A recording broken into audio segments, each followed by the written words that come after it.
Attention food stamp recipients, because a number of changes are finally coming to food stamp program. I'm gonna give you each and every detail because remember, these changes will impact millions out there who rely on these benefits. So if you receive food stamp benefits, then this is indeed a very important video for you. So make sure you stay with us till the end, and remember, we're also going to upload a series of videos which will allow you to get cash assistance from your state and federal government programs. If you are interested in it, then make sure you click on the subscribe button and click on the bell icon so you can watch those videos when we upload it. And please smash the like button on this video as it helps this video and the channel as well. So without any further ado, let's start, and here's the countdown. 3, 2, 1, let's go. So let's not wait and get straight into the details. By the numbers, here are the changes proposed to the food stamp program. The proposed changes to the Supplemental Nutrition Assistance Program, SNAP, or you can also call it food stamp, would make states pick up more of the cost, require several million more recipients to work or lose their benefits, and potentially reduce the amount of food aid people receive in the future. Those changes would likely cut 3.2 million people from SNAP food stamp program, and Congressional Budget Office estimated this.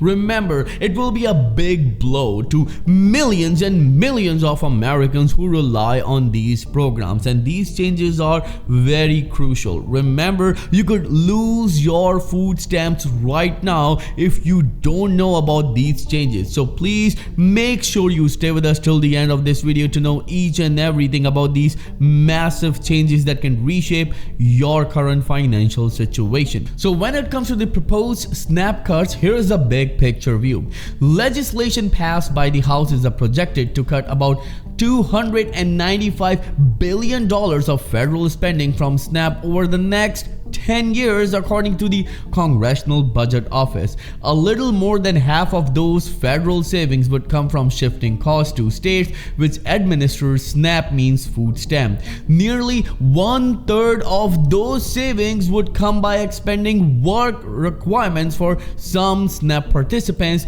which the CBO assumed would force some people off the rolls. Additional money would be saved by eliminating SNAP benefits for between 120,000 and 250,000 immigrants legally in the US who are not citizens or lawful permanent resident. You need to remember one thing right here, and this is very important.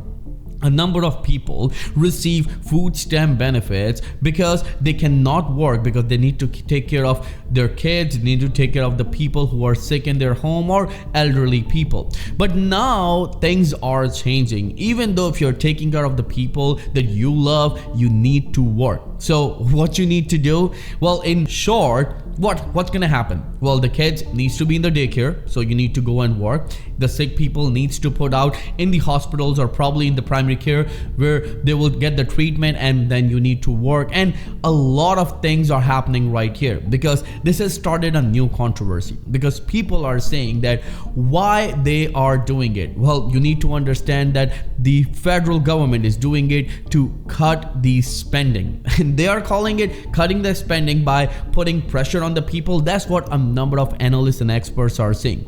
Moving on with more details, that this is very important. Another provision in the legislation would cap the annual inflationary growth in the food benefits. As a result, the CBO estimates that the average monthly food benefit would be about $15 lower than it would otherwise have been by 2034. But this is not the only change. Remember that changes in the age and work requirements are also coming. Look at this. Dig deeper. To receive benefits, current law says adult ages 18 through 54 who are physically and mentally able and don't have dependents need to work, volunteer or participate in the training program for at least 80 hours a month. Those who don't are limited to just 3 months of benefits in a 3-year period. The legislation that passed, yes, this legislation has already been passed in the House, would expand work requirements to those ages 55 through 64. Can you imagine? Now seniors who work their entire life, they're struggling to get social security benefits. Now Even if they're retired and between the age of 55 and 64, they still need to work. Yes, you heard it absolutely right. This is a very strange situation for millions of those people who rely on these benefits. Moving on with more details, it would also extend work requirements to some parents without children younger than age 7, and it would limit the ability of states to waive work requirements in areas that lack sufficient jobs. Such a shocker. Yes, this is such a shocker, because remember that when you think about SNAP food stamp benefits, people are taking SNAP food stamps to fulfill their nutritional needs. But now what's happening, that these people need to work, which is quite understandable, that if you are taking the benefits you need to work. But what about those people who actually concentrate on the well-being of their kids, on the well-being of the people who are sick in their household? And there are a number of people who are taking care of disabled kids and seniors. What about them? This is a big controversy right here.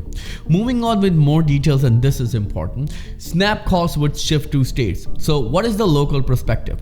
The federal government currently splits the administrative cost to SNAP with states, but covers full cost of food benefits. Under the legislation, state would have to cover 3/4 of the administrative cost. States also would have to pay a portion of the food benefits starting with the 2028 fiscal year. All states would be required to pay at least 5% of the food aid benefits, and could pay more depending on how often they make mistakes with people's payments. States that had payments error rate between 6 to 8% in the most recent fiscal year, which is data available, would have to cover 15% of the food cost. State with errors rate between 8 to 10% would have to cover 20% of the food benefits, and those with error rates greater than 10% would have to cover 25% of the food cost. So you can see it as a penalty to those states that if you have error rates, your food cost would be higher than other states. So please keep this in mind, as this is very important. So the biggest question is that, will Congress approve SNAP changes? Well, let me just tell you. Legislation which narrowly passed the US House could undergo further changes in the Senate, where it's currently being debated. Trump wants lawmakers to send one big beautiful bill act at his desk by July 4th, when the nation marks the 249th anniversary of the Declaration of Independence, and is also the birthday of President Donald J. Trump. The bill passed in the House last month by a margin of just one vote, 215 and 214. So let me know in the comments below, what do you think about this whole situation? Are you happy with these SNAP food stamp changes, or you would like to see these food stamp benefits increased instead of seeing cuts or the changes in rules? By the way, do you know a number of lawmakers and senators are finally pushing for more food stamp benefits to recipients? And I would like to ask you, do you support these fixed $200, $300 or $400 raise in your SNAP food stamp benefits? Which amount is actually right for the current food stamp recipients? Please let us know in the comments below. I'll see you in the next video very soon. Till then, please take care and have a nice day.